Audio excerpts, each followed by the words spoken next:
Welcome to another episode of the Tribe UG. In fact, it's not another episode. This is the finale. Season finale. The season finale. We made it all the way, yo. Bruh, we made it. Finally. Cancel couch, I did get it. Yeah, it was well behaved. Towards the end there, he had to. They almost got me though. It got you at home or in the streets? Because at home, all the crazy stuff he talks about on the podcast. Madam has had receipts and episode 7 at the 90th mark. You said this, yeah. No, what I'm here, this is I have immunity. Mark said you guys went to Oktoberfest with Kobusingyes. Shiman. And your friends, you should thank us because we got your immunity. Which other friend is going to get your immunity? So basically, we can get in here, Kobusingyes, and LNF captures it on video. But Which one? But you'll be like immunity. The immunity is as long as this is the set. The terms and conditions, if you violate them, you have no idea how many crazy things LNF has shot. So you can make anything work. Good never fails.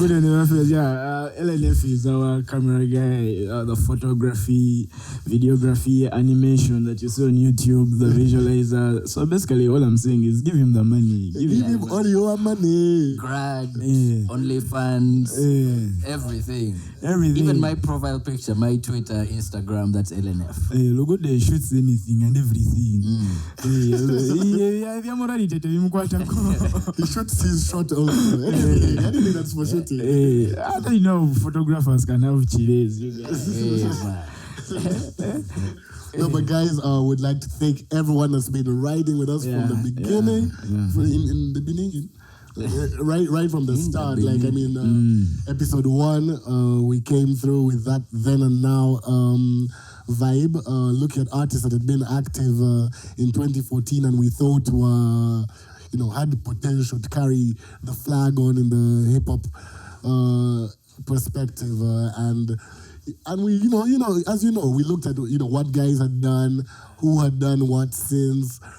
People like Taka, Play, Flex, Blizzak, Benny Black, that is, who are still active in the game since then. Suspect who we don't know. We suspect that he might not. Mal, those ones that we hope are still. When we're doing that tribe thing, because I think we started in 2012, 2013 there, and as we're doing it, I read somewhere where someone said, if you're creating content, make content that can sort of stand the test of time. Yeah. Basically, content that will make sense still ages after. Yeah. So to me, that article, the fact that we revisited it all those years later and we discussed the guys that were on it, sort of drove that point home. Yeah. Even with this podcast, I believe years later, guys will come back and someone can look back and see that TBT. It has been a proper blueprint. We didn't randomly jump into this.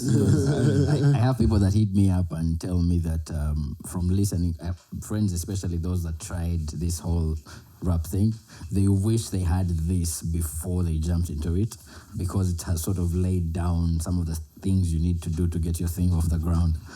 So then maybe would have had that ear in the mixtape as well. Man, they would have dropped. But I've been thinking about it. We just get it and put it in the recycle bin. Just to put it in the recycle bin. We just find it just so we can delete it properly. Just that's what we feel. We know how it feels. Delete. But yeah, essentially, the podcast has been, when we wanted to do it, we wanted to make sure that we add value into the industry like every other thing we do. And to do it, we had to get the right people. And the right people is huge into me here. Apart from one gentleman, Les, who was always in the background pulling the strings. Actually, he was supposed to be here today, but he went to Goma after that volcano eruption. Yeah, so he had to make a quick... We needed him that side to lend his humanitarian efforts. But at the end of the day, Les, we got you, and thanks a lot, man. Thanks a lot. Man, speaking of Les, I just took a look at the Yaka meter, and I'm like, man, Umeme has been good to us. Why don't they know this behind the scenes? Apart from the fact that Severe in episode 1 or after the first few episodes, let everyone know that that Yaka Beta, and Yaka everyone in Beta, the back you was nigga- like, yo, you me too, niggas I sort heard it out. No, but other than that, guys will know that before the beta, there was the actual Umeme itself doing what Umeme does best. Because, we are recording this podcast in surrounding areas. And we know that Umeme and surrounding areas can be, the relationship is, it's complicated. That's the speaking of Umeme, the first episode we sat here and Umeme was a no-show. Umeme didn't show up was a for episode no-show. 1. For that episode, I suspect our senior Kobusingyes man here. he must have upset Kobusingyes in Umeme. We have MTN Gloria. Maybe Umeme Jacqueline was not happy with him when she had my recording. So Jacqueline's working in Umeme. Man, She removed the power.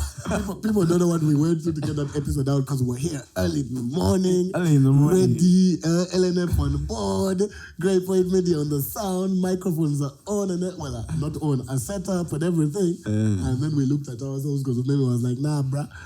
And you see what happened is these guys of Jumia had a promotion.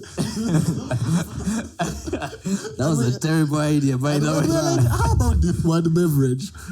One beverage turned into 2 beverages. And by the time we're recording, we're under the influence. But let me tell you, we're under the influence, but we delivered a solid product. Except So you imagine, man. there was a lot of editing on that one that our guy from Great Point David had to go through. No, but we managed to get through that and get it out to y'all. So at least. So when you hear something on episode 1, it was under the influence. Anything you disagree with? So anything you disagree with, just remember. Yeah, it but was even under the if you influence situation. disagree, But even if you disagree, we can. Aladdin, not Sam. Aladdin. When I told guys to go do spreadsheets instead of that was episode 1. No, surprisingly, as we moved along, some of those guys took it quite well. I was honestly shocked by the feedback we got some of these guys. Because you see, normally when someone has something negative to say about your craft, the response is to attack. But these guys listen. Some of them have really come out to take some of that advice and improve their thing. I'm super happy with the new guys, man. The new guys, the Larrys, they really take the knowledge, they soak in the knowledge, and then they know what to do with it. And for me, like a lot of aside from the new guys, a lot of the other artists that have, constantly engaged with the pod, we have Taka every time. Yeah, does Taka. In the system. Play. Mackenzie. The Myth. And man. A lot of there's been quite a bit. So guys, we see y'all. We see y'all.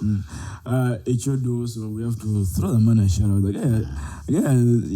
Man, those people they've been in there in his hand. Yeah. No, they tried to leave it.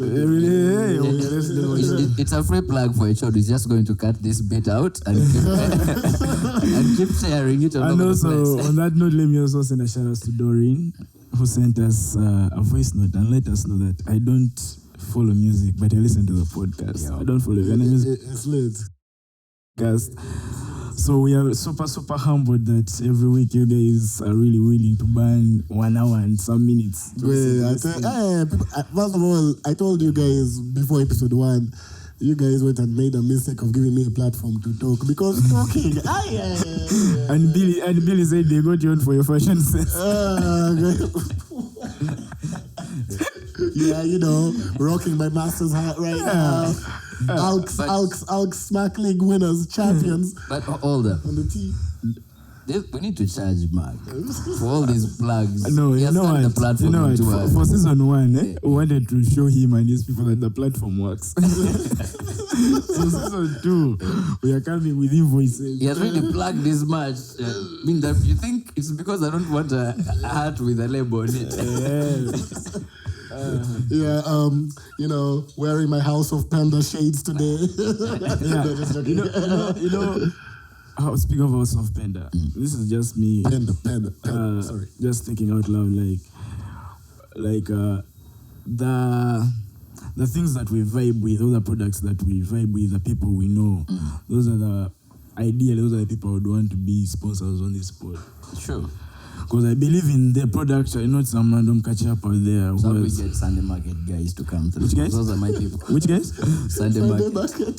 Sunday Market. Sunday Market. About his downtown Sunday Market. Market on Kampala streets on Sunday. Yeah, we should do an episode from Shouts there. out to them, my shoes, my shorts. We should do an episode from there. And speaking of this hat, the black hat. yeah, and just speaking of products, shouts to Ambale, man. Our sister brand out there also. Make sure you cop a couple of tees, a couple of t-shirts and hats. And Next everything, season you we'll know. have March, so Twambali. Oh yeah. We were having a discussion yesterday, and the match is coming. Fire. But you've talked about the new guys, and of course, after episode 1, we went right into the second. Yeah. Where we're talking about the new guys today. As in, haven't talked about the guys that were new in 2014. It only made sense for us to talk about the new guys now that are active in the industry and that are pushing the genre forward. Yeah. And we mentioned a number of names, but one of the good things that I've enjoyed since then is how many of them have put in work since. It's one thing for us to have said, oh, the homie is, we like what he does. Oh, Saint Maximin is lit. Oh, Naxa has potential like this one has that. It's one thing for us to say that, but for them to then go out, look at Larry, like every couple of weeks, he's given us, we had Supernova, then Confidence, then Crooked, now he has another one called Video, as a couple of days ago. So that's a constant work that we're talking about. We've had Saint Maximin with Ndongo Yamasaka album, which again is fire. And there were the Hip Hop Awards. He did not win the Artist of the Year or the other 2 categories that he was nominated for, but it just speaks to the type of work. If you were put up for Artist of the Year, Inspirational Song of the Year, he was in a number of categories where you're like, okay, young man out there already, shaking or seated at the right tables. To be nominated in those categories is dope. Naxa, Video of the Year. And again, we've talked about visuals, maybe the lack of them in the industry. So to have a new guy winning in that category, and then he has another new video, I think. So, it's those little things that we even had Doug News on the list, and a couple of days ago, after I think there's a conversation for minutes ahead, but after our conversation with James, he took the information and he chopped up something nicely. Actually, it was sampling Shiba, a nice Shiba hook. Yeah. And if that thing ever comes out, it's going to be fire. Him and Wanda GR, they did an incredible work on that thing. So yeah. And me, I told them, I help them clear it with Jeff Chiwa because it seems they can't get to the man. Yeah, and you see that really speaks into how the industry has received the podcast. Because if you can see, these are things we talked about in episode 4.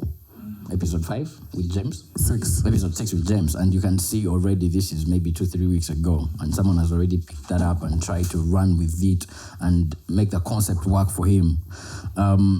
You can see, like we said at the beginning, when we set out with the podcast, wanted to bring value to the industry.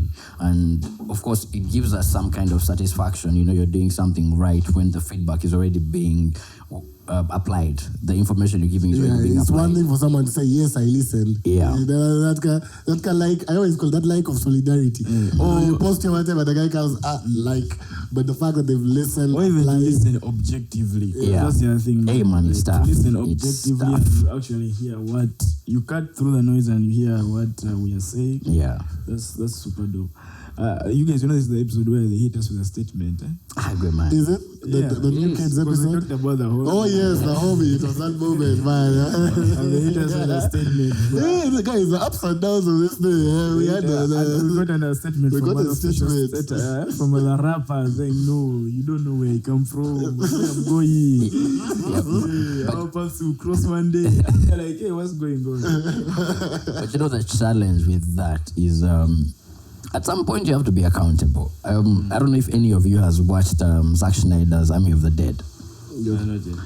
I love the movie, but I read critics' reviews, and Jesus Christ. So if you don't have if you as a creator you're just going to jump on everything and react.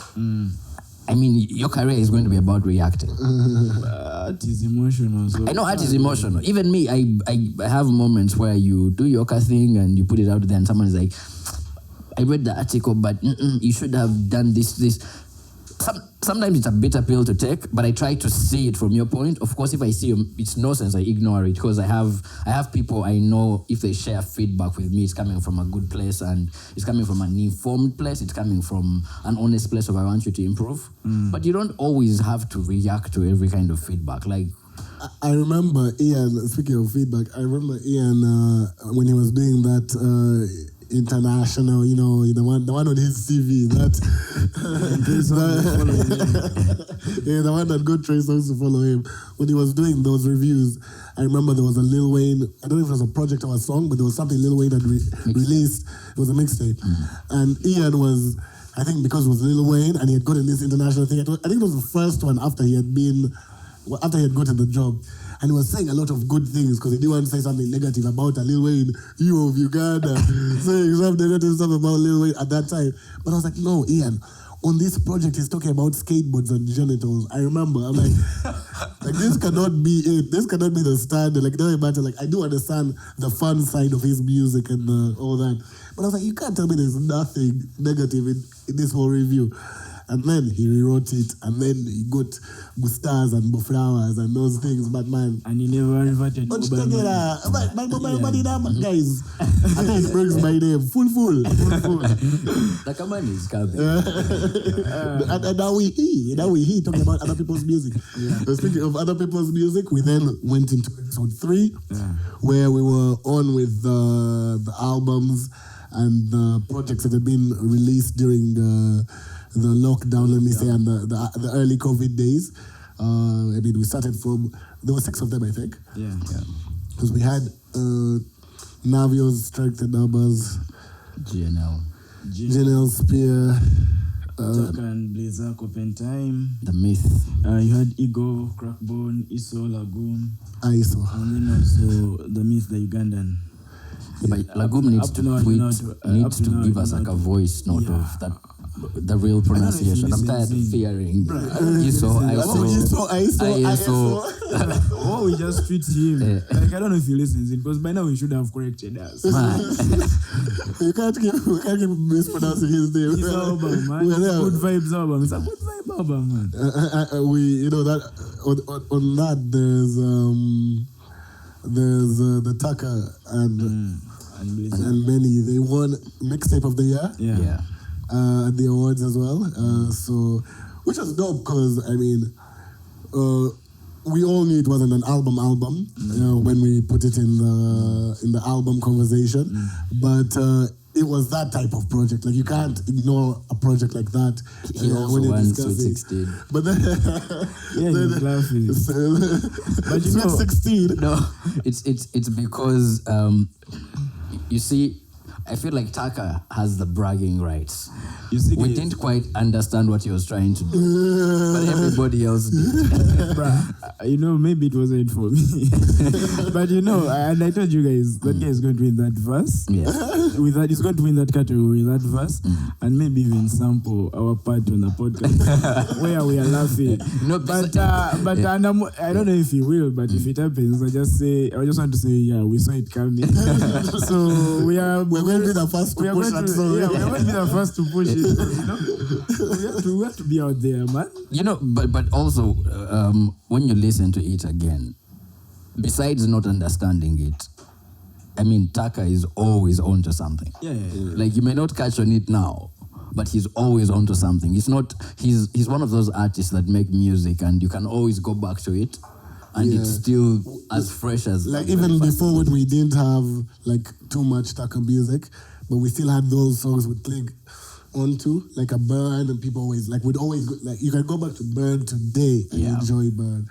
So he's always given us that, and we'd like, you're commending the younger guys on their engagement, even with 1 or 2 negative things being said. But even Ataka, he's always engaged no matter what was being said, right from the jump, all the way to then, because even that episode he engaged, He did. and the next. So And then also, I don't know if I'm supposed to say this, but when he reaches out privately and to be like, hey guys, I'm trying to hold you accountable on this, so I can't do it on Twitter. But yeah, we also appreciate that, man. Yeah, but you see, the spirit he approaches these things with is also something you must commend, because again, he could choose to just attack and react. I actually partly think that's why some people fare well in the industry. True. Because of how they navigate it and also their character as a people. Yeah. Like, bruh, I've reached out to Tak a couple of times for performances, and Tak always comes through for me. Sometimes we even go together. There's one where we went together in Mukono. And then, as you know, the vibes, we even branched off. We bought a Rolex, broke bread, you know. So, shout out to Taka, man. Shout out to Taka. And you know, these are stories he'll look back at when he's mega successful, and it will make the whole journey worthwhile. When the hospitality riders changed, instead of Rolex, it's like, I need 5 bottles of Remy Martin. You know, I need room temperature water. Guys who drink room temperature water. when the Sweet 16 of the year has been renamed the Taka HD Award. Yeah, HD award, because man, the guy has bagged that award. I think it started. when it's time for that biography, hit me up. Like, let's let's write that book. But you know, even right now, you can actually, if I were you, I would no, this is my business. We are going to do it. We are going to approach one of the OGs and we write a biography. Actually, let's document this game on paper. But Ellen We wanted to do a video, but now let's also put it on paper. Some guys might prefer to read. I'd love to do that. And then we get Mark to narrate it, the audio version. just so we can get the female audience. Great, man. And you know, overwhelming feedback. The whole season so far. Mark is taking all your women, man. Whenever I post on my status, on social media, chicks jump in the DM like, yo, what up, your friend, hey. We are like, can you focus on the content? Like the content, they're like, me, I only listen because of his voice. Because Mark is on. I'm looking forward to your photos. Now imagine if we drop video. Yo, it's going to be a problem. Over. When we drop video, it's going to be over. Actually, for season two, there are no photos of Mark. People can't keep diverting from the content. If we ever do a live podcast where we have the audience, like not just the voice in the world. Not just the voice in the world. We are going to do a poster. It will have Mark alone on the poster, featuring other niggas. As we shall be in small letters, lowercase even. Even when the event starts, you'll do like 10 minutes, then we sneak it. Yeah. Because if they say us, be like, wow, let's go away. We didn't pay for these people. I cannot comment on any of the stuff these niggas are saying. Has been such a problem because I feel like he has also taken away from some of our views. Because what? Like they keep. When you're jazzing, they forward, the 10-second thing, and then they get to Mark and listen. Stuff. Man, those things of you are not. You are beautiful in the inside. You have a nice liver. Like what? We are beautiful in the inside, but I don't want to know. I just want to listen to Mark. Our inner voices are beautiful, but no, guys, just want to listen to Mark. Mark has been such a problem.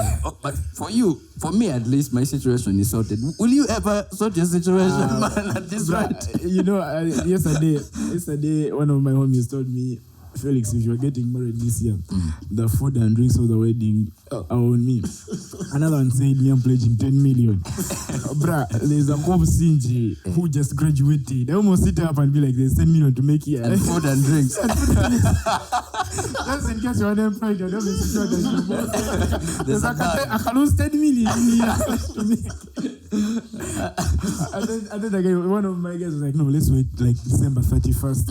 And then after the wedding, I'll be like, hey, April 1st was pulled closer. It's not a real thing. No, but you know these days, you can't secure that bag and, divorce now. But now with Mark in the picture, it's not going to be hard. Because she'll come for the wedding meeting and change her mind. The lack of focus is not sad by. Mark does his dancing things. And I'm saying all this, just the Kobusingyes no Mark in the whole package. You can even dance and do what? and send you fire Tidal playlists. Bruh, and you know, the thing is, Mark keeps talking about the things he do on the podcast, and then he's like, I'm the innocent one. Kumbe, the guy is setting it up. He's setting up the brand. They have to know. So by season 2, guys will be like, hey, you just imagine we come back for season 2 and Mark is not on here. Mark should never claim innocence. When we went back at uni in Nkosi. Receipts now. Mark was like the cops and black people in the US. When you see them, you have to act, right? Pretend. If your shoe looks like a bot, Mark will say it. If your shirt is not ironed for some reason, and it's always subtle, people be like, no, man, head being around this guy, he's going to diss me. How's this innocent? Mark is not innocent. I do not even know what you guys just that he I think when he was coming to this thing, he knew he had a brand to build, a brand to protect, so he has been on that innocent vibe, but the innocent Mayanja in the building. we know it hasn't been all that. Speaking of brands, we then went to a 4th episode where we had Ninja C, our first guest. Again, guys do not know what we went through. You know, we've had artists tell us this stuff of, my album, why it got lost in the studio, what? Oh, the studio caught fire, all my music. The music was so hot, it was so late. Fire mixtape. Dad. But we got to experience our own. Like, guys, I kid you not. We were sitting here with the Ninja C, done recording our episode. We even said goodbye, catch you on the next one. And then some guys on the road who are cutting a tree. I know it sounds made up. You might think we're recording in Mavira. You guys were cutting a tree, holding it with some string. I'm sitting next to the window, I can see them. The tree just falls on the wire. On the wires. It fell in the podcast. It just fell. The tree just fell on us. And our guy, the sound guy, David, he's like, don't worry, it auto-saved. We're like, we checked, there was nada. 2 days later, he's like, so guys, there's this gap, a 40-minute gap. I don't know what you guys were saying. Just know there's no sound. And on top of that, like, I think everyone who was working on that pod, it really wasn't about us. They were about Ninja C. LNF took pictures. We weren't in the picture. We barely have any nice photos from that episode. But Ninja C hired him for the rest of us.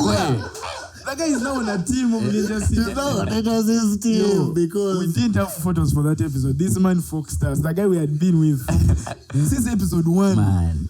Here we are, episode 4. He walked in, so Ninja C like, with us since we had no umeme at all. So when we had a beeping yaka meter, it must have been the samosas. Ninja C brought some samosas homemade, and that was it. And then everyone was like, guys, that's all it takes. I don't know y'all. I'm out here. I don't know about you guys. No, but we got Ninja C was epic enough to come back. And we applied it, and that episode was really dope. Again, the feedback was overwhelming. It was. We'd like to thank her because it seems a lot of people took note of some of the things she said with regard to how to push your music, how to approach radio and media presenters, how to approach the sponsors as well. So it was a informative. Yeah, this chaotic mindset is the most informative episode we had by that time. I was inclined to agree with him because Ninja C brought a wealth of knowledge from being a media person to being a PR person to being a rapper to being a mother. So she really laid it out for us, especially when it comes to female rappers and why they tend to go quiet for a minute. But she really broke it down for us, and now, man, we respect female rappers a lot more. And even aside from that, like, the mere fact that, like, she had taken that break and then she came back, fire song with Taka. We're looking for what's next. I know the Ninja in HD. Hashtag. The campaign was proper. She's told you guys, push it right. Don't just put your music out and hope for Return of the Ninja in HD. Nice. It was dope. I thought you were about to do your ear. I thought you were going to be exactly. I was there like, man. We're going to mute your microphone for the rest of our episode. No, I'm just because like thinking about it. That was her first song. Fresh out of the break she had taken, and featuring Taka HD, just it's clever. The punchline is quite obvious. It's Just quite like the there. one we tweeted last week. Which one? The one where you're picking up phones to book shows. No. Yo. That thing, you know, Bruh. you have your moments. I'm on You have your moments where you come through. It's just that they don't want to give us social media gigs. They really engage. They engage. The quotables we've dropped on this podcast. Speaking of social media gigs, but guys, I'd like to commend our team, which is ourselves, for always tweeting and engaging with the people, because man, it ain't easy, yo. It's not. When you tweet one good one and guys are happy about it and thinking about that next one, guys just think this shit just comes. It's a hectic one. It's a hectic job. But I think that's the thing about when you're creative, especially working in the creative industry, you have to wear all the hats. You're the social media guy, you're the branding guy, you're the marketing guy. The NavCorp hat, Master's hat. Sorry, I know the hats. You meant the other hats. And you know that. Wait, when we tell NF Genda, we do the photos on our own. Even the sound guys will be like, and speaking of wearing all the hats, even maroon hat. Today I have a black one. LNF should capture the black one for the people one time. and you know the thing, talking about wearing all hats, even the artists now, especially the new kids on the block, when you're starting, until you have the money to have a team that wears specific hats, you have to wear all the hats. Or at least, like we always say, find that friend. But there's always that friend. And the thing about that is that you get to appreciate the journey. You get to appreciate the process. Yeah. In case tomorrow some guy, let's say you are editing your music videos, and then tomorrow you are going to hire someone. You have a clue of Like, what what needs how to much be you done. should I mean, you had Play last time. Play does most of this work himself. Man, Play is a talented chap. Man. Talented chap. I've worked with him and he's really talented. And I'm saying those things because I chambanja. Exactly. I was about like, did you send him his command? We may be here thinking we are raking in views to make money. Kumbe is going to play. Yeah, but and the other thing I've learned, especially with working with artists, is that if you think about it, an artist is like a creative agency. Like it takes a team on that level to run an artist. Also, they need creative agents. You have a social media guy. You have a branding guy. But this is the same thing the Ninja C was saying, because she's like, yes, in the start, a lot of this stuff, you have to do it yourself. You have to figure it out. But at a certain point, you have to make it work on that level. Yeah. You see, if you're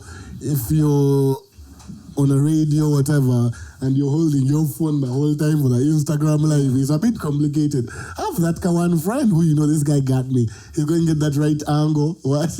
And also, our artists here, they need to stop, especially now this is a hack for hip-hop. The other guys, let them do whatever, let them do their thing. But our artists, they need to start documenting their things.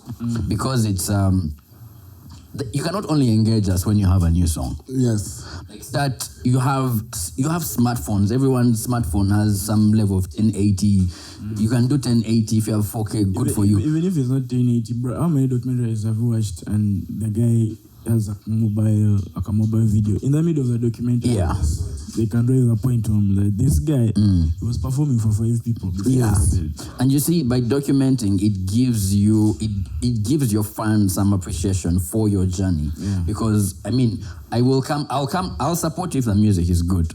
But as you grow, let me grow with you. As you grow even outside the industry, let me grow with you. Like, they forget to give us that inside look into their that's what hustle. Ian has mentioned it before. People forget that sometimes, yes, it's your art, it's your work, but we get that attachment. Yeah. You understand? We are now, okay, we're hooked. I'm on this journey with this person, we go.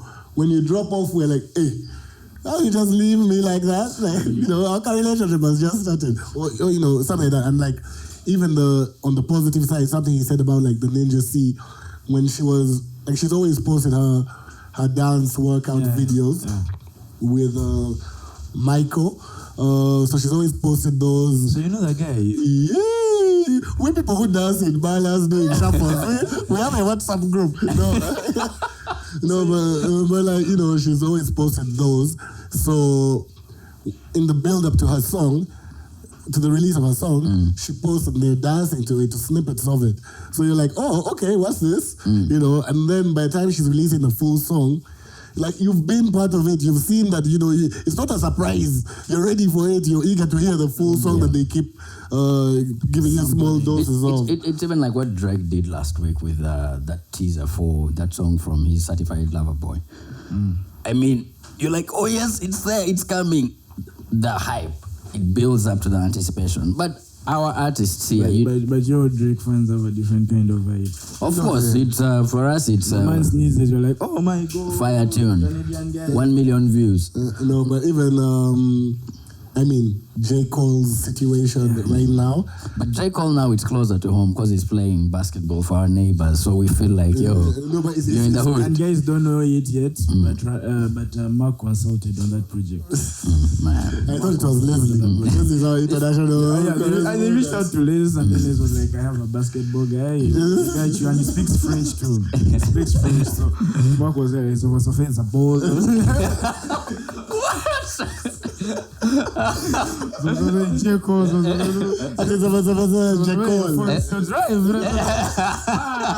The government was like, yes, let's get Jeko. So guys in Rwanda, Jeko is there because of Mark. So fuck our podcast. Like, yo, our podcast is ahead of the game. Guys just don't know it yet. Yeah, and Mark did not just talk he talked from an perspective of I play that game, so I know. Yeah. I'm not, bruh. Guys, can we behave? What is the meaning of that? The Kobusingyes didn't even play basketball, but now they know. But now we're going to monetize, we're going to stand at the gate whenever it's playing, and we start selling tickets. Because... So it's going to be there in the phone simple. So what's good, baby bonjour? What's good, baby bonjour? Did you consult on the track? Was it a songwriter? It's like, remove the English, put French. It's like, you don't have to reach different audiences. But yeah, pretty much, our guy is in there. He's in there. But, in where? Episode... You man. In Rwanda. Episode 5, before Ian becomes Ian. But Rwanda, would you they're going to censor this would you ever send Mark to Rwanda? He may not come back. And speaking of Rwanda, shout out to Alvin. Alvin. Yeah, Alvin, one day we are going to touch down and you have to prepare. I thought he listens. We shall not come with Mark. Yeah, we have to go with Mark. The problem with Mark is that you may tell him to speak to this one Chile in French, and then you realize that she's hotter than the one he was with, and then you're finished. But we would like to also shout out Felix and the terms he's used throughout the podcast. Bullion. We have had bullion, Chile. He's stuck in that era. But the whole bullion thing, it has gone to a whole different. I keep saying, hey man, trying to secure this deal so that I bag my bullion. Felix, copyright. Bullion van, my G. But yeah, Episode 5. Episode 5, soundtrack in people. This is the one I went rogue and I named on my own. But we always consult each other on naming the episodes right from the jump. Then and now for episode 1. Yeah. Episode 2 the same. Episode 3 the same. Episode 4 we're there with Major C and we've all consulted. Episode 5 we all wake up and see soundtrack in Ugandan hip hop. What happened? We're like, did this our Great Point podcast? Media? Great Point Media do a thing today? But yes, this was the episode that was dedicated to the producers. I mean, guys, we have to know. Like, I know people say some of them are happy being in the background, some of them that's well and good. But in terms of music history in this Uganda, but no, still, just in terms of understanding the people behind the work, the people that are getting us what we need. We talked about all the bangers that have come from like an Ethan, to all the classics that have come from like a Samurai, to all the work that someone like Baru has done with people on both sides of the coin, like the older rappers to the newer ones. To the non-hip hop, the non-hip hop works that have been done by all these guys. Someone like Dawu, whose influence has continued even when he's not directly producing music, but just how he's overseen and mastered. Like, there's just so much to say about the producers that have been in the game. Cause and Effect won Producer of the Year at the awards. Yeah. There's just a lot to unpack with the producer. Barrow is A god. Barry is just. He has favorite word. I'm using a different term. Barry is a special breed. Do you remember a chick called Ivory Namara? Yeah. There's that song she did, it was called Kings and Queens. It was produced by Barrow. She shouts out Barrow at the intro. I was already a Barrow fan by the time she dropped that song. Of course you are. But every time, even now, whenever I'm on SoundCloud and I'm trying to find new music, I still go back to my like tracks and look for that song. And whenever I listen to it, I have such deep respect for Barrow because he's the only one doing what he does. It's for the new breed. It's amazing. Barrow has always been. I remember someone said, "Why are we calling Barrow a new breed when he's really been in it?" But that's the thing. He came through later than these other guys. Yeah. But it's just that the work he's done is so much that guys are like, we can't say new anymore. But see, it's the same way we called. These counterparts, the new breed, are just lazy guys. Wow. No, I'm saying they're lazy because, I've been around these guys. Guys just want to get lit. Like, they just want to get lit. And then next time you hit him up for the work and the guy's like, I was drunk, I didn't finish it. Power went. Guys just want to get lit. But yeah, and I'm saying they are lazy because you look at Barrow's work ethic, honestly. Yeah. His catalog. And that's a catalog for a producer who's not even singing or rapping on a song. But it's that big. Yeah, but because even up to now, Samurai is in there, like, he's still putting out much more content than the new guys. Yeah, but production has to come from, people need to stop looking at production as, especially the young producers, they need to stop looking at it as, I can make beats, I can produce, let me secure the bag. They need to approach it with some level of passion and commitment because that shows in the end result. Because if you're just doing it for the bag, we can't tell. If you're doing it with some bit of passion and art and commitment, because you can only grow by giving it that level of commitment. But if your guy comes, gives you 200K for a beat and you give him a random beat, your music will stay random. Wow. Yeah. They should brand it, basically. Speaking of that, I know this also came up in a later episode, but we talked about producers and their influence. I know when we talked about like guys bringing up younger artists, we focus on their fellow rappers, but it would be interesting to see some of these projects from the producers because I feel like there's a number of artists that they get to listen to first. Young guys that want to rap. So imagine if the same way Barrow has, again, Barrow is going to be the example. He has projects with Del Boy. He has Magdalene with Precious. Yeah. So imagine someone trusting in a young artist and committing to bringing their art to the rest of us. That would be epic. Would be dope to see it happen. Yeah. So let's hope somebody is on it. Yeah, and the most this came up in last episode how we discussed the whole lack of unity and stuff. Of course, one thing we'd love to see is some of these OG producers work with these young kids because the knowledge they have, the experience they have, the passion and the legendary catalogs they've created will be the perfect bridge to cover that gap we still kind of have between that generation and this new generation. And that's exactly what we need because these new kids have the commitment and they have the talent. These producers have what it takes to nurture that. Also, they know, they've seen, they've been around, they know what so-and-so has had to do. Yeah. They've had some of these artists, like some of the guys that have blown up now, they've seen how they were in the start. They've seen what it took for them to get from point A to where they are now, whichever point that is. They've seen all this. So I think just like the older rappers would know, even the producers would know. Yeah. And also, it also has, again, I'll insist on this, no one is going to come and look for you. We also need for the younger guys to have their ear out and know that, man, this let's say this Barrow guy that these guys keep talking about, how do I reach him? Yeah. Because I have something I'm willing to put in the work and I have this and this and this. How do I sell this idea to Barrow and convince him that we can do something great together? Yeah. It can't always be Barrow to come and look for you and try and help you out. Like that type of And that's what I was saying even when we talked about this with play, is it has to come from both ends of the stick. Like it can't just be, why are the older rappers not, no, why are the older, no. It's everyone has to be willing to put in that type of work and that type of effort. And even before you approach a producer, you need to start taking the art seriously. Yeah. Because we've had stories of, I took this song to this producer and he didn't like it, he chased me. Of course he chased you, this was garbage. Like, you need to start taking, because you can't approach a producer cause and effects level with some trash, stupid, and like you must know which producer you're approaching. Do your homework, what have they done, at what level of creativity do they actually produce? Don't come with your yee on the chorus and you're just shouting, come on, like, man.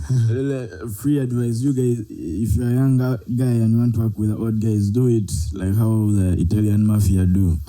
Kill them. No, you don't Kidnap. you don't kidnap them. Kidnap like their loved ones and put them on ransom. We do not support the message that Ian is trying to push. Basically, the Italian mafia, if you want to work with them or join them, you don't go with your application and your CV. You sacrifice. You go with like someone said. Someone in the system has to introduce you and vouch for you. So La Cosa Nostra. Ian is just there preaching violence. The man woke up and chose violence. But yeah, so get someone who has probably worked with them, someone who knows them well to introduce you. But even like James said, that carries some weight. Be prepared to bench. Go and plead with this guy. He has the key to unlock your success. Yeah. Go and plead. If it means sleeping in front of his car and threatening, you'd rather run over me, do it. Do whatever it takes, man. Again, we do not support the messages that Ian is trying to push on our podcast. No, it's just you must have the mentality of whatever it takes to get this. Because if it's what you've chosen, if that's why you want to make your bread, but if you're doing it for fun, do it for fun. But that's not the purpose of why we did this podcast. We want to move the industry forward. So you must be able to come in some level of commitment. Because I see some of these people, they tag you in a tweet with their jam and you're like, I get it, but I can't honestly endorse this. There's no effort here. Like, if you're trying to write, take some time. Listen to the rappers that inspire you. How do they write? If you're, you can't just put anything at the end of a sentence. I've always said that to young guys that I ask them which guy do you listen to the most, which rapper, and then they tell me, I'm like, go on YouTube, watch how he does interviews. Because me, that's how normally it works for me. If I like your song, I'm going to go and look for your interviews. Basically, know how you reason, how you speak, and from there you start picking on things. So it's the same thing with rappers. Tell them, just go see how they conduct themselves in interviews. Yeah. You can pick a thing or two. And speaking of that, a few guys have reached out to me based on some of the stuff they heard like Ninja C say. Like for instance, one of the guys was talking to me about his social media. Because remember, Ninja C said your social media is your first advertising tool of sorts. Somebody wants to check out who you are, they have to see that. Guy was like, it seems I need to up, because yes, my Insta is in check. Maybe my Twitter is completely lacking. Maybe people don't have access to my music on my page. Like they should be able, link in bio. You understand? They should be able to have access to my music. They do not. Maybe I need to change that right now. Then after that, after he reaches out to me on that front, he then talks about improving the writing. Yeah. Because it seems, and again, even I had listened to him, so one of the things that I was happy with is, he said that, because I like the hooks, I like the whatever, but in the verses, I get in and out of the verse without picking anything, without anything striking. This guy is not memorable. Ian's words. So I'm like, the hooks are dope, but the verse can be empty, especially in this type of genre. You know how hip-hop is, like, guys want to hear what you're saying. I mean, you're telling a story, let's hear your story. Otherwise, what separates you from the other guy with a good hook? So it's like, it's dope to see that some of these guys are taking on to that and looking into improving in that aspect. And also hooks, like guys, like James said, the first few seconds and the hook of your track matter. Like, and especially given understanding that this is UG, we are trying to baby step the audience to actually start supporting hip hop. We need to start focusing on hooks. Because you remember, I was talking to someone recently. You remember Arab Money, the Busta Rhymes song? Yes.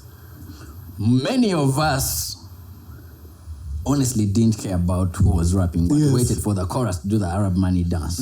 I mean, think about songs like Make It Rain. I was talking to somebody. Of course, the hip hop people, we like to listen, but everyone would be there because they'd play it in school. In high school, you're dancing in the main hall, they play it. Everyone loves it, but the energy jumps in at the hook. Because the hook is catching, Make It Rain. You're in Kahu period, but Make It Rain in the moment you forget about your Kahu and you make it rain. So even here, making it rain in the DH. This guy in the jungle. Yes. You spoke of Arab Money, and I remembered like my basketball team when I was in Brussels. We used to dance to. Now Kobusingyes are going to capitalize on this. The man has had a passport for a minute. These guys are just getting their passport. What are we going to name this episode? No, focus. The finale featuring Mark. Man, Jesus Christ. Mark Count needs to count how many Kobusingyes are. Actually, don't tell me that story now. I've kept my story. Let me tell you, when people speak of flying, it's a UK thing. It's the guy said Brussels. How many people do you know in Brussels? Forget Brussels. If you check his passport, the stamps he has, island you've never heard of. Yeah, this guy, he must be owning an island out there or something like that. Last time he was like, so last time I was walking on the streets of New York. I'm like, you walk without a guide. How familiar are you? That's why I'm saying I was on Kampala Road. Man. This guy is out there in New York. I was walking on New York, then I met so and so. We chatted by the subway. Bruh. I'm like, what do you mean subway? The food or the train thing? You see those things in movies. This guy lives the life. I had to jump on the metro. I'm guys, like, what is the metro? The metro I know is from DC Comics. Guys, this is what they say when you want to build your life or when you want to get your life to a certain level. Surround yourself with people who are there already. So that's why we're trying to fly out. When Ninja was here, we told them we want to go to LA. But here we have someone who has been to Brussels. But do you know, I recently discovered that, at the airport, our airport here, Mark is in the team that goes upstairs. So you have to go down, climb the stair with your suitcase. They don't even Mark check drives him. up to up. They don't even check. How dare you? As he climbs upstairs, they're like, hey, bring the passport. They take it, they stamp in it, and then they bring it and back. He don't even line up. When he comes, the security guys know him like, hey, Mark, where are you going to this time? Hey, he just walks in with his luggage. I'm just popping out for a the message that Ian is pushing. There's even a time they delayed a flight because of Mark. He was still at the gate jazzing with the Kobusingyes. Like, I'm just out for a minute. I'll be back. For Mark, they do that all the time. Let me tell you, there was even a time when Mark was at Pana, and then he got an SMS. Hey guys, so I'm flying out tomorrow. See you when I come back. And just like that, you know how you get an SMS and they're telling you, hey guys, so much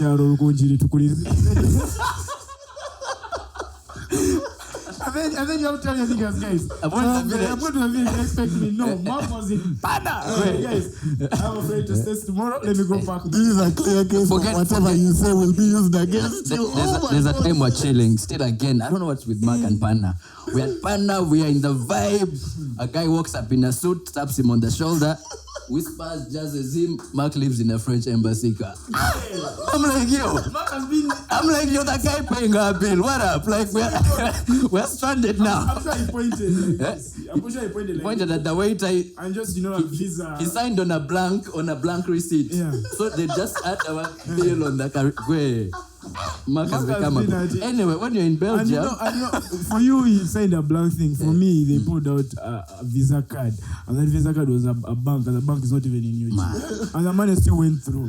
That's not crazy. But I have withheld my story now. I'm not telling it. What is the meaning of this? Mark took an Uber from here to Nyege. He parted for 4 days. But first wait. Felix was that Uber with me. He parted because you were not there. Unless,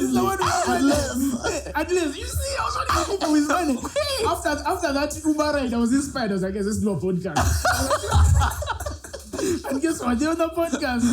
I am in things. I had a game plan. We have sorted. I may be walking on the streets of New York soon. But me, I need a guide. I've never been there. Mark is there. He will sort us out.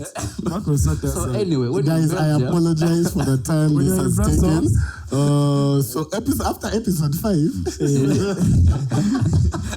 we went into episode 6, where we had our second guest, James Proper, bringing some of his expert knowledge on, breaking out in the industry, in the different, getting them numbers up, the streaming platforms, from all his experience working with people on the other side, let me say, of the curtain. Yeah. What we just grouped as Chidandali, yet obviously it's beyond that. But he brought us a lot of the advice and the ideas he had coming from the other side of the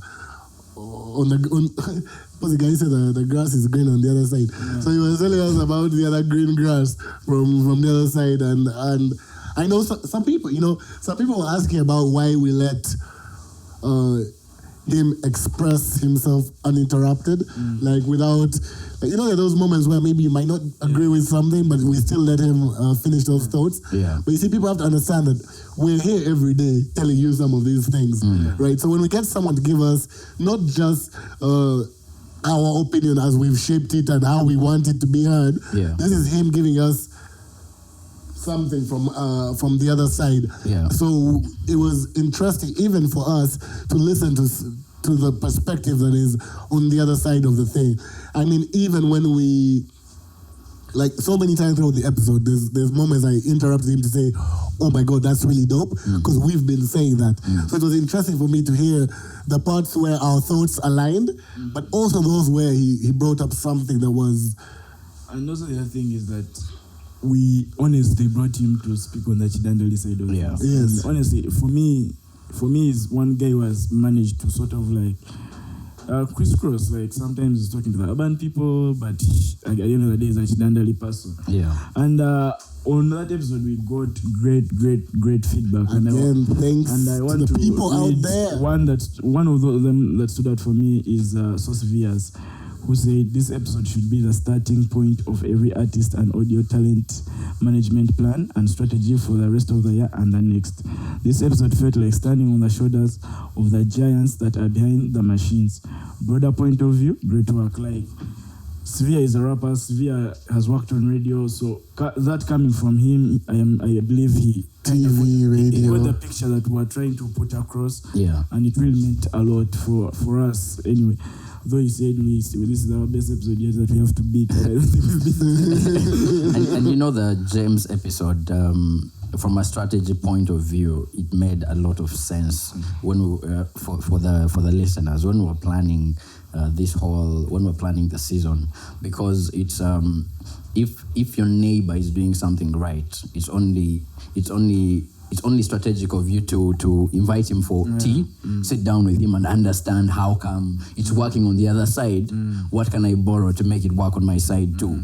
So James being deeply rooted on the other side of the industry that's not necessarily hip-hop, he gave us valuable insights to how these guys have managed to make it work and why they continue to be successful over time. And we hear phrases like hip-hop is dead, yet it's not dead. It's only that the other genre is shining so much, the small progress we're making here is barely visible. So bringing him on board was to give the artists and the listeners a cheat code, understand what's happening on the other side from a person, from an insider of the other side, see how to apply it this side. And that's how come you're already seeing guys working on songs and trying to clear songs where they have sampled from the other side. So from a strategy point of view, that for us came in at a point of, let's borrow the script from the other side, see how to rewrite it to make it work for us as well. You had something to, I was going to say that we even had to, we were supposed to record, but then we were like, no, let's not record, let's do more research about this episode. I think that's why it came out the way it came out. And we didn't record, we gave ourselves another extra week just to research and get the information right. At the end of the day, whatever we want to share, we really, really want want it to enhance someone's career, want it to enhance someone's music. Yeah, and that's exactly what we were talking about. Like, even within the episode, I know we said it to people, they may not have picked that up, but like the decision to talk to James proper came the previous week. But we decided that no, that's too little time. We cannot engage with this person just after, we cannot decide on Friday and record on Saturday. It's not enough. You understand? We have to know him, but if we're going to make it work, we have to make research. And that's the thing, again, even with the music, this is why I keep insisting, maybe we'll talk about it as we talk about episode 7 we play. This is why I keep insisting that we cannot have an artist that's trying to break out and doesn't care what has happened in the industry in the past. And like, as long as I have good music and I put it out there, no. For me, I feel like we have to know, it's not do or die. It's not that if you don't know, you can't still make right moves. No, you can. But I feel like the chances of you repeating mistakes that you could have avoided are higher if you don't do something like that. So it was dope for us as well as an experience, having put in the work like that and then seeing the output being of that nature. You see, having artists or having people like Severe comment is one thing, but we also had Salome's manager and also Salome Basuta. Yeah. We had a lot of people. Larry again. Always. He's always out there. Shout outs to him. The Doug Measles, the Sam Kamane chaps. Basically, it was an insightful episode. It was really an insightful episode, and if you haven't listened to it, go listen to it. You may ignore the rest of them, but listen to that one. And after listening to that one, go listen to the rest. And you see, that episode kind of ties down some of the things we're trying to achieve here, because you see, when you listen to Ninja C's episode and you listen to James Proper's episode, there's a map, there's some sort of map. It's more like a treasure hunt. Once you put the pieces together the right way, it will lead you to the treasure you're seeking, the success in the industry. But and the writer. Follow the writer. Hit me up to write all your quotes and Pablo Mutume. And you see, when you think about Cyrano. Sorry, go on.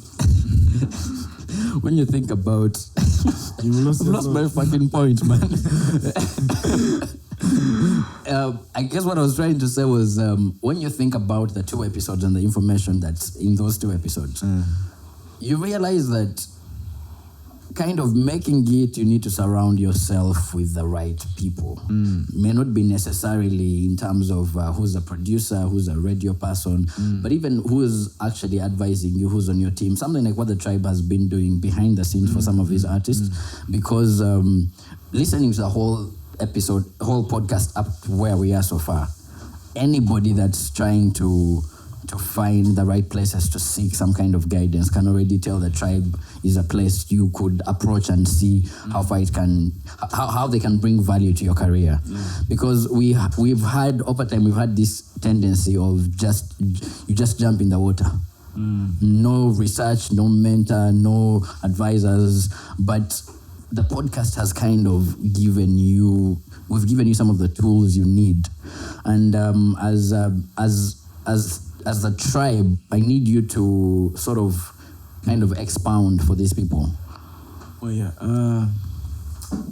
expand on what we do.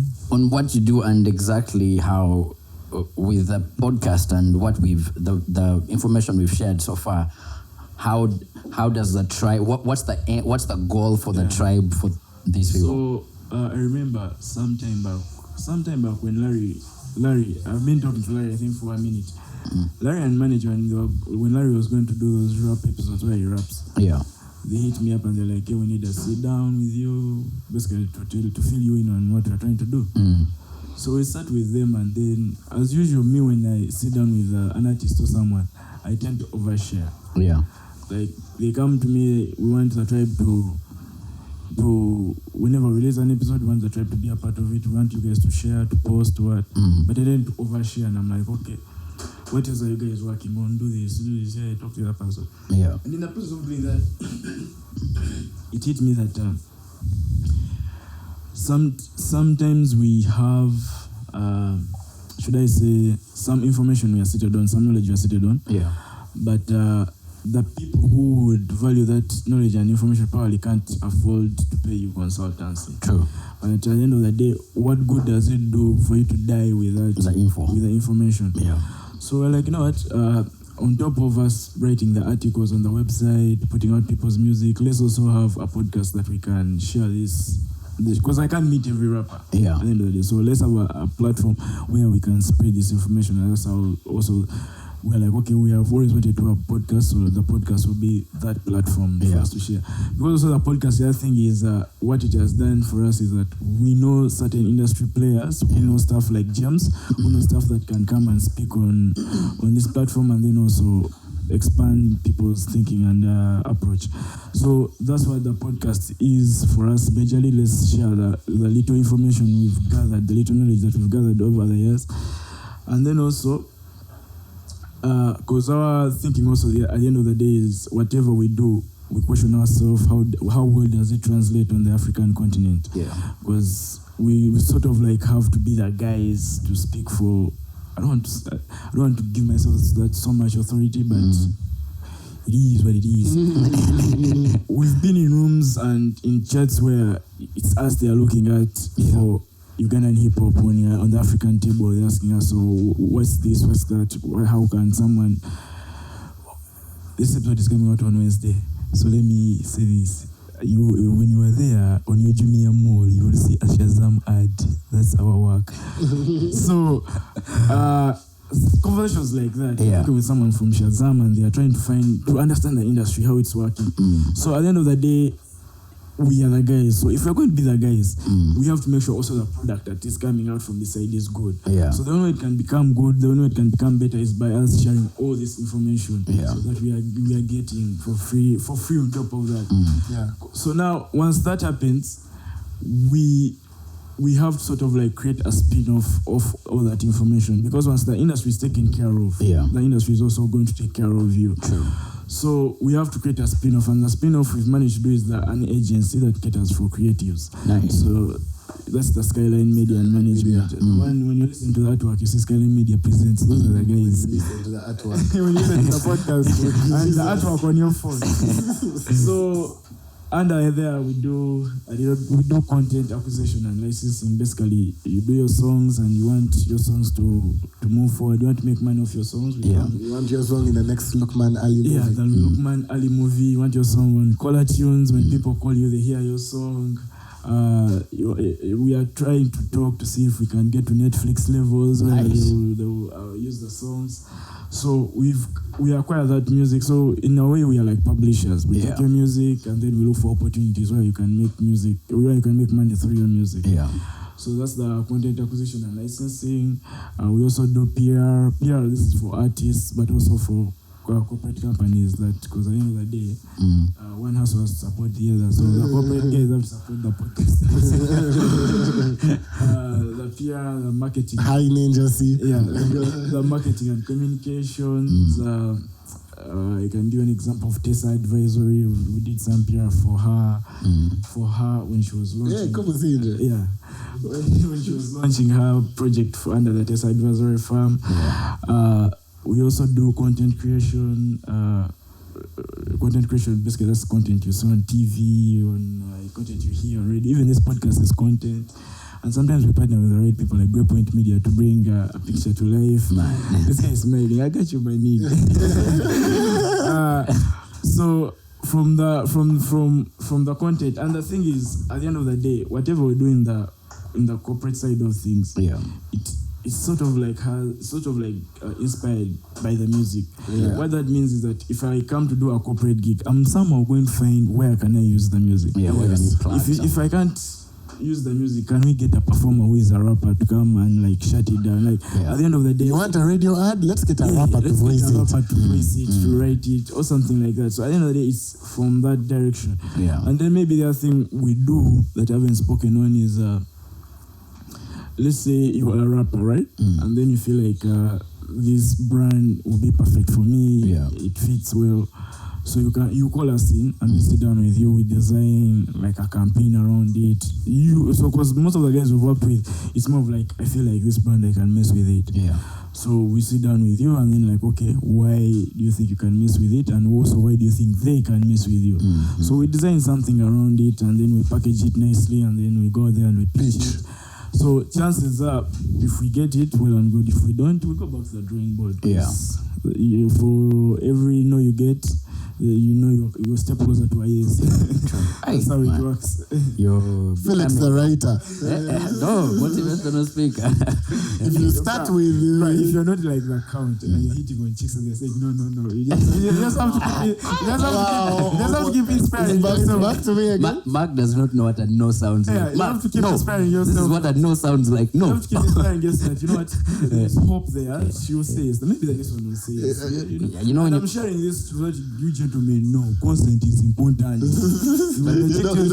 Felix has said like when you he's tell giving... Mark there is hope there, for him he does not think of hope, the English word. It's hope, the name of Mark is in flights and they're giving him the landing signals like, you can land.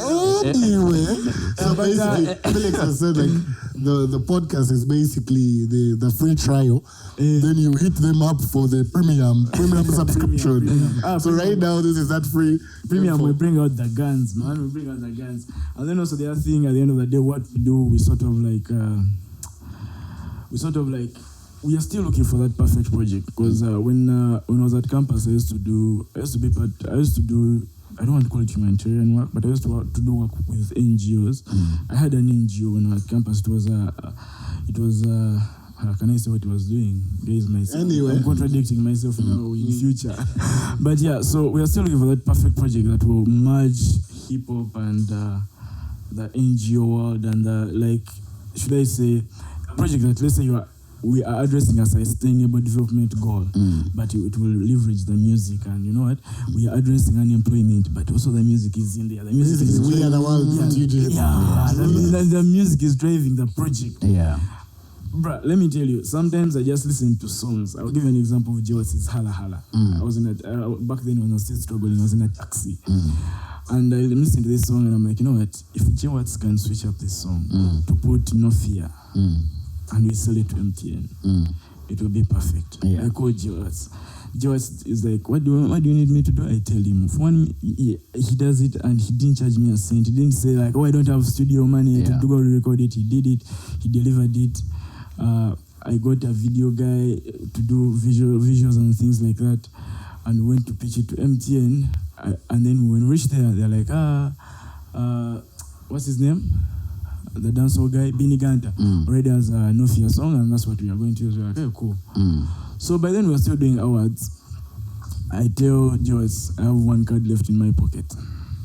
You are going to perform that song at the awards. The awards are sponsored by MTN, they're the title sponsors. Just make sure you're on point. Let the graphics show on screen. Leave the original version, you're performing this version. So go switch up wherever you switched up. Now, for instead of the 1 minute, now we are doing 3 minutes.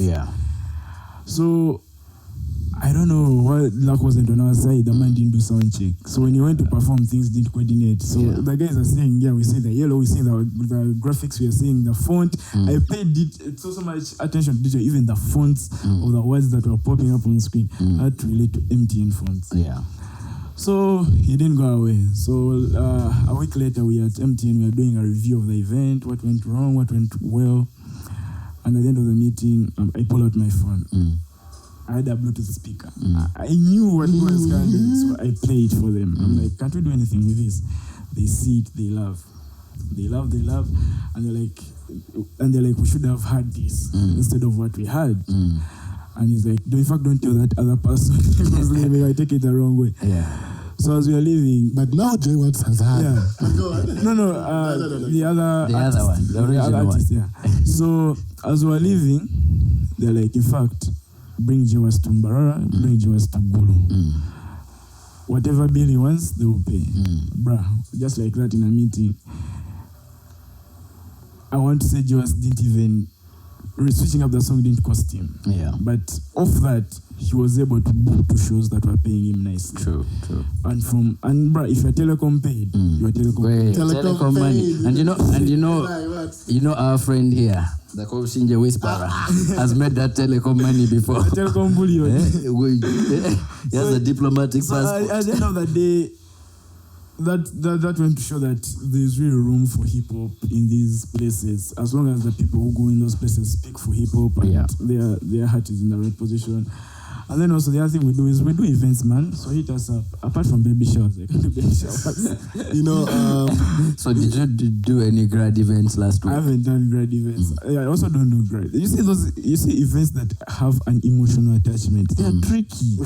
They are tricky. When you do that extension year read, don't say like I wanted a black one before you know it, you have lost again. So those emotional events are tricky. So you only do events that happen at night where they don't see the color of the extension. No, I do events where the system was taken over. Where the system has to be applied. Like those events, like yo guy, I need a private party. There's a time we booked AKA for a gig in Kenya for a private party. So those kind of things you can be like, I need. Artists, can you hear like AKA? Not like Mark can be like, you know what? I need that guy from Brussels. He's an R&B dude. I need him at. He was at a Trey Songz concert and Trey Songz shouted him out twice. You Trey Songz follows you. Man, is like my nigga in the art. Like yo, and that's how the whole Kobusingyes thing started. That's the Kobusingyes origin story. But yeah, we do events, and also if you want to book an artist, whether they are Ugandan, they are foreign, we can deliver them. Apart from one guy, 2 guys, Wizkid and Burna Boy. Those ones I can't play to you that I will deliver them. Because even the level of scrutiny and the level of approvals you have to get through, I'm not a patient man for them. So the patient has a limit. You have to go levels through layers and layers of people. You know, speaking about events, I've just had an idea. Someone don't tell everyone. If we do a branch and put Mark on the poster. That's what I said, when we do a live version, we'll make money. These branches that are happening at all these places. And then we went into episode 7. Let me tell you, want to do a branch, we'll do a barbecue. Because that's more of our vibe. Yeah. Meat, and then also we are laid back. And Mark is always at the meat guy. He's Kobusingyes there. So we are rappers, we are hip hop guys. Man. So basically, a barbecue is the way to go. This branch. Can I perform at the barbecue? You can perform at your branch. But episode 7. So yeah, episode 7, final guest on the pod. Yeah, final guest on the play. And what you guys listen to is 7.2. Yeah, we had 7.1. And 7.1 was quite heavy. Quite heavy. It was 2 hours. I know you guys say it's what our podcast it was, but if you pay attention, it was 1 hour and 30 minutes. Yeah. But then it was 2 hours and 140 minutes. Man. It was quite heavy. But shout out to play, as usual, Grey Point Media that day. The previous night they were at a party, and then I just told them come before they did what? They recouped, before they cured the hangover.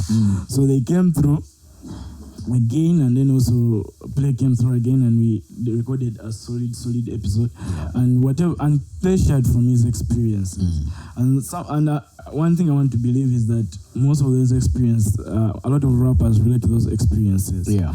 And that's what we want, because sometimes when you're in your world, you might think it's only you going through what you are going through. True. But if you hear someone else speak on it, you can be like, hey, it's not me alone. And then also, it's that thing where it's like, I'm not the only one going through it. And then also, mine is not as bad as this guy. No, how there is that, and then also there is the fact that how did he deal with it? Yeah. How did he go through? And that's the thing about this episode. It gave people that, like, okay, he was the problem, and this is how I dealt with it, and this is where I am, and this is where I'm. And that's actually another one where I had some of the younger guys reach out and be like, oh, okay, yes, my experience is different. Yes, mine is not even there yet because I've just started. but it was a lot of information. Guys were able to see that, it's not all, roses and whatever. There's a bit of a hustle for guys to get through and to do what they do. And this is a player who we know has been, on fire of late, at least from the lockdown onto the early stages of this year. And that's with the album coming out soon, like he told us. So yeah, 7.2 did well for the people. And imagine, even if we did that episode twice, Felix still couldn't get the episode number right. We had to deal with Felix and messing up things, guys. First of all, the first 4 episodes he was telling us that we're in 2020. Then there was that rogue segment at the end when he'd accused Jesus of stuff. Guys, that Jesus is the first socialite. Guys, and I still stick to those episodes. In case guys think it was an alcohol drinking. Is that who inspired our friend who does his thing near game? Our flamboyant Range 42 Rovers. Let's not go there. Not like he's speaking from his master's playbook. I cannot comment. I'm just saying. I plead the fifth. No, but it was really dope to listen to Play's experience. But also he hits on mentorship a lot, and in his own way. But he speaks on the fact that there's a lot to learn from the people that have been in the game before. And I think I need to emphasize that because, Ian talked about entrepreneurship and reaching out to someone, some sort of mentor, someone who has experience in launching a product, let me say, in starting something from scratch and pushing it through or seeing it through. Even someone who failed, because then you can get to see where it didn't go right and how you can for these new artists, you can hit me up. I failed as a rapper. If you want to know what not to do. But I'm behind the scenes now. Those who can't do teach. But you people, if you've never tried it, it's rough out here, man. Trying to make it in the industry. At least now they have the smartphone and computer technology and software is a lot easier. But back in the day, I used to travel from Nkozi to come to Kampala to record on my pocket money. But I sacrificed a lot for the game. St. Max main studio.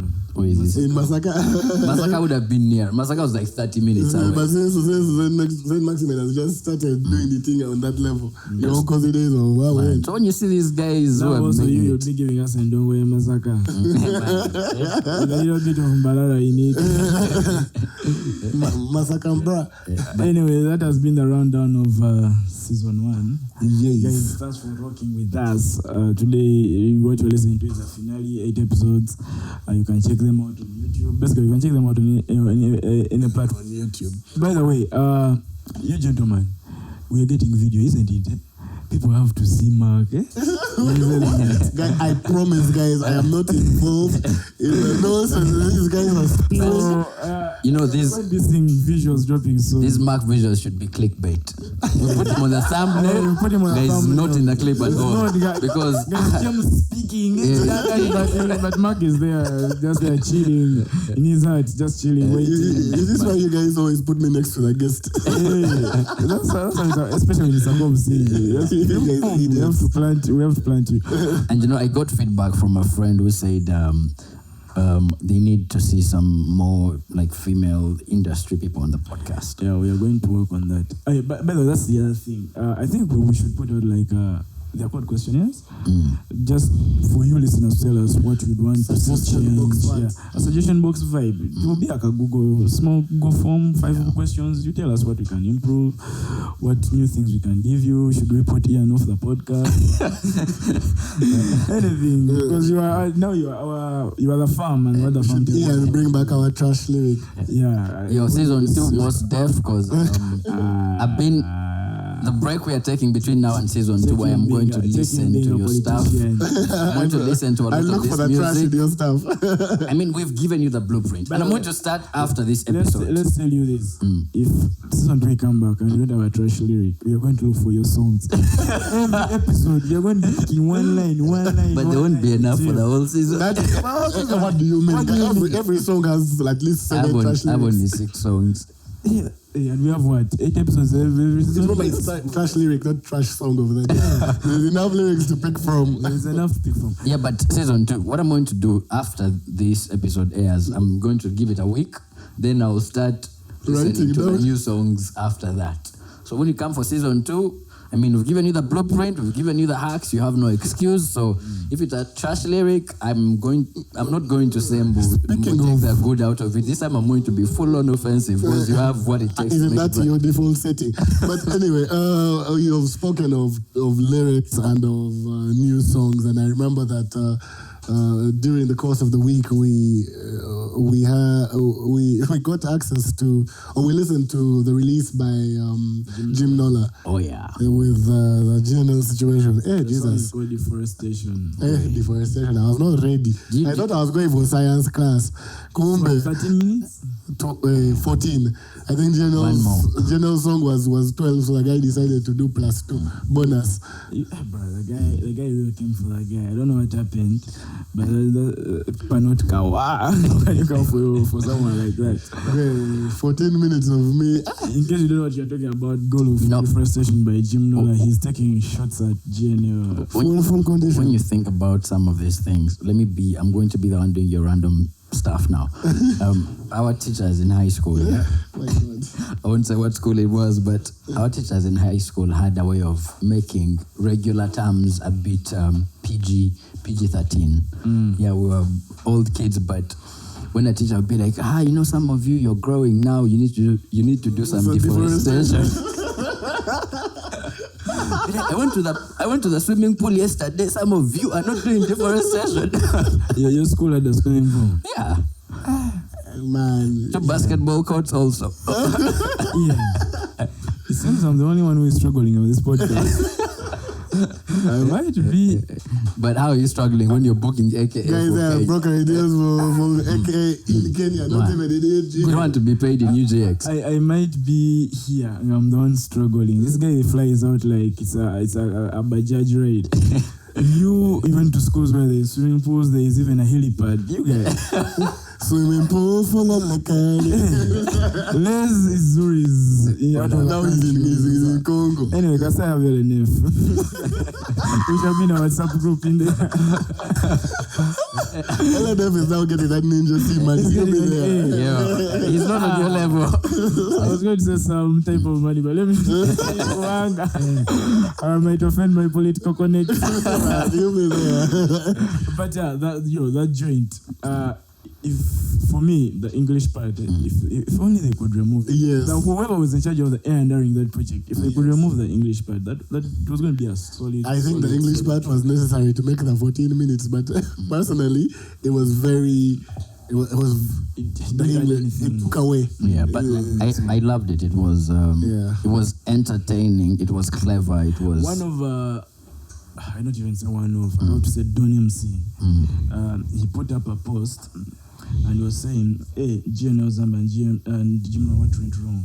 And then he was like, "Truth be told, GNL is good, but lyrically, Jim Nola is great." Do you guys agree?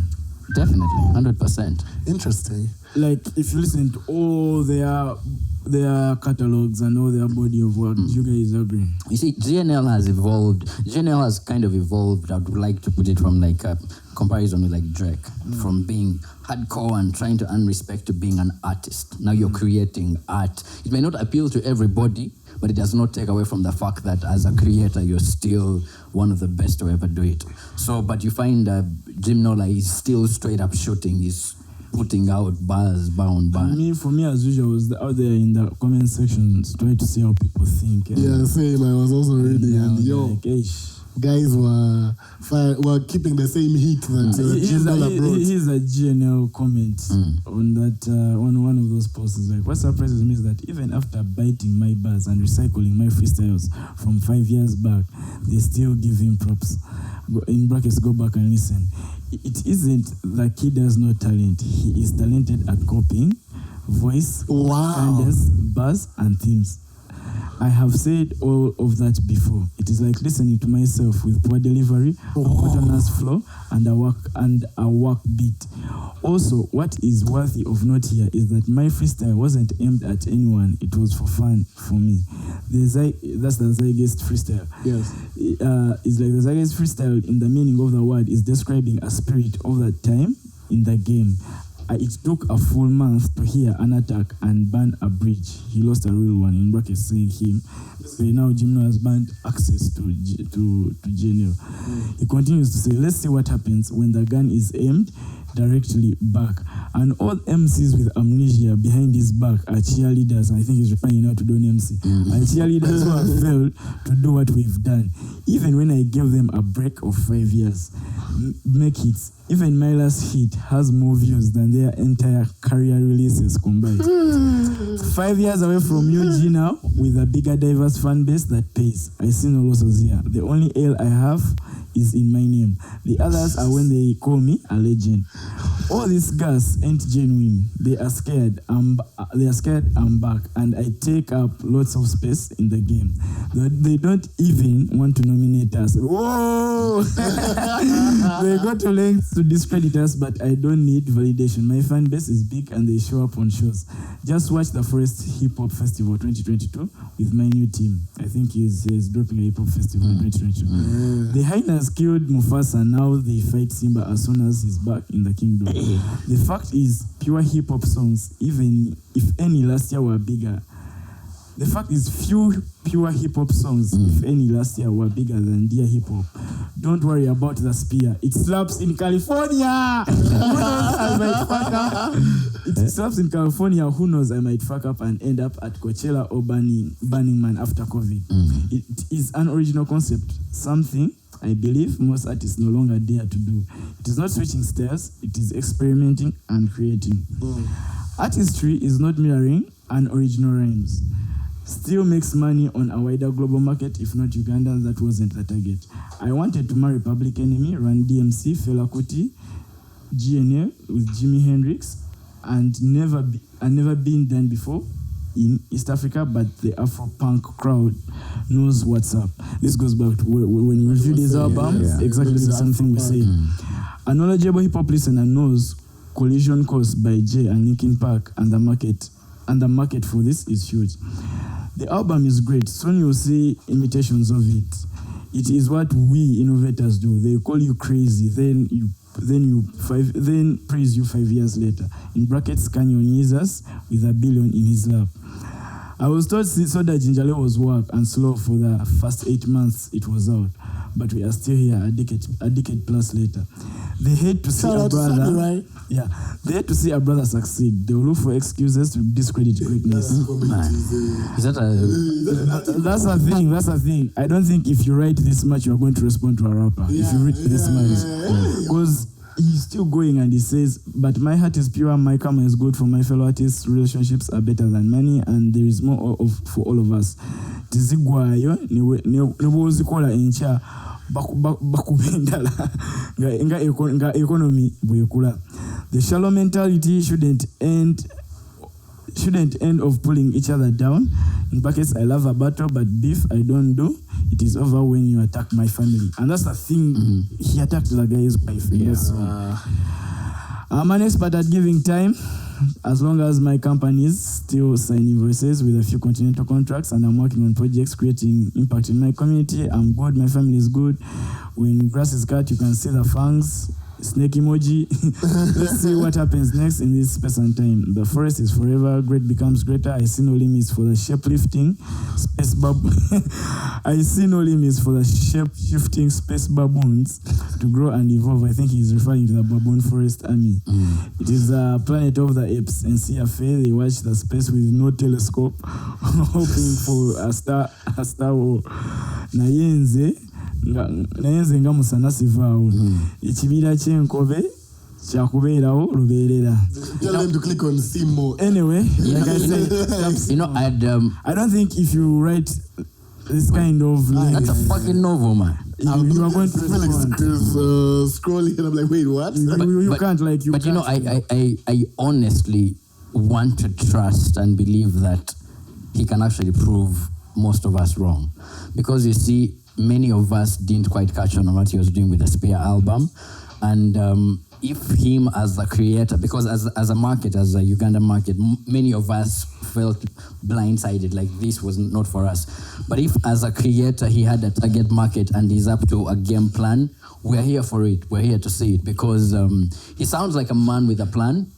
And of course, unless you're an insider, you can't know. So I hope he proves us wrong with where he's heading with his music and creation. Let's wait and see. Like you said, Coachella, man. And if he's there, we are there to root for that guy. Yeah, and putting it into perspective, it's actually possible. No, it's possible. Yeah. Like that's what we said when we reviewed the album. We're like, he's targeting Afropunk on all those platforms. And yeah, but at the end of the day, home support is also essential. And for this one, probably the home market didn't grab on it, didn't bite on it, didn't understand it. Yeah. Because you see, even the like when we started doing events, I was checking out what the rest of the world was doing. I saw Afropunk. Afropunk is that platform where be yourself, regardless of who you are, what you identify as, be yourself. So when you see even the Instagram photos he puts out, the costumes, the what, you can see that's the mentality, that's the target, and that's where he's trying to go. So if he gets there, that's a Ugandan flag on that stage. Yeah. Although for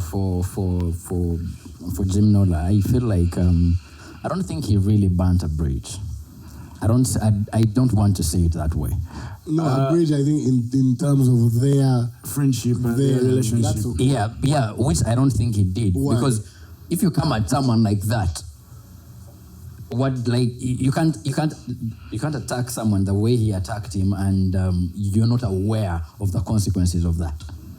That's the thing. Even if the bridge is burnt intentionally, it's still burnt. Yeah, but you know what you're doing, so you cannot guilt trip him. Oh, in that way. In that way, he knows. He planned for it. Yeah. Alright, man, guys, it's been real. 8 episodes for season 1. Thanks for rocking with us. Like I had earlier said, Grape Point Media, the guys who have held us down on this sound thing. Thank you a lot. LNF for the photos, LNF for the visuals.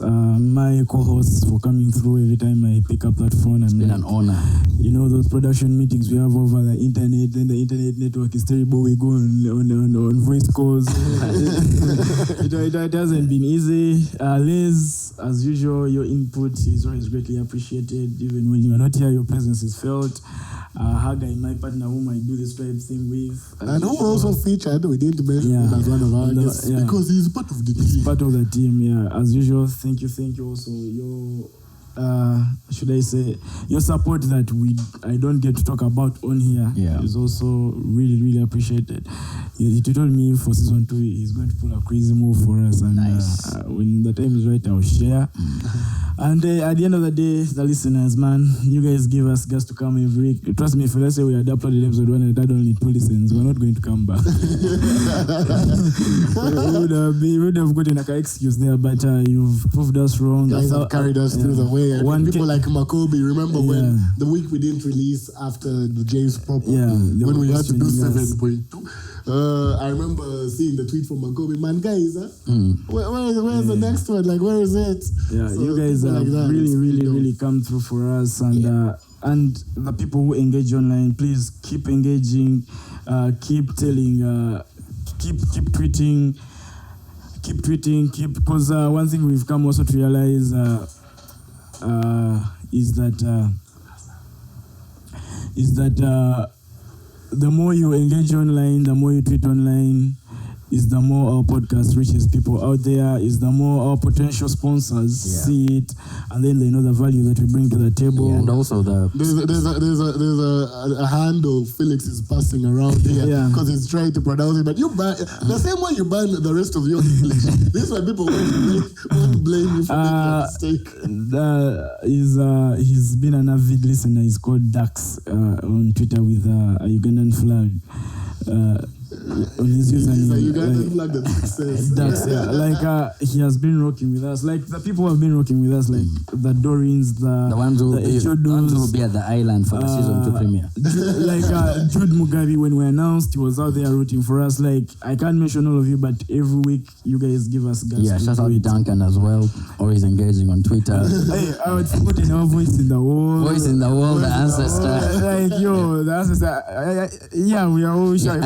The ancestor has a podcast called The Shrine. The Shrine. And it's like, imagine having the tribe on the shrine. Yeah, so we are going to make we might be there for his season. They're going for a new season. The words just connect. And also, I want to shout out my wife for allowing him me to do this because she understands how important music is and hip hop, and she has to make some of these sacrifices. Yeah, he was here on Mother's Day with us, and we're like, he's like, man, guys, I came late. I had to collect a cake. Speaking on that, let me tell you, families and supporting Ugandan hip hop, it's been like when we were doing that was last year. The last hours I did, two parents, the mom and the dad were there to support their kid, and. I don't know what tickets that bought. I was like, I don't care. You're seated here. Here's your table. Here's your wine. Enjoy that. To me, that was like beyond my wildest dreams that a parent can come to an awards show for. Yeah, and like how Ninjas, he said her first CD was bought by her mom and stuff like that. The mom put her on DMX, all that stuff. And for me, I'm especially grateful to my wife because I wanted to do hip hop. My parents weren't having none of that shit. I had to do a proper career. But now that I'm my own man, I'm happy that my support system. I'm happy that my wife is letting me take off my Saturdays, come here, meet a crew, and do this. It took him 20+ years to rebel against it. Guys, let's close it on that note. Thank you. See you on season 2.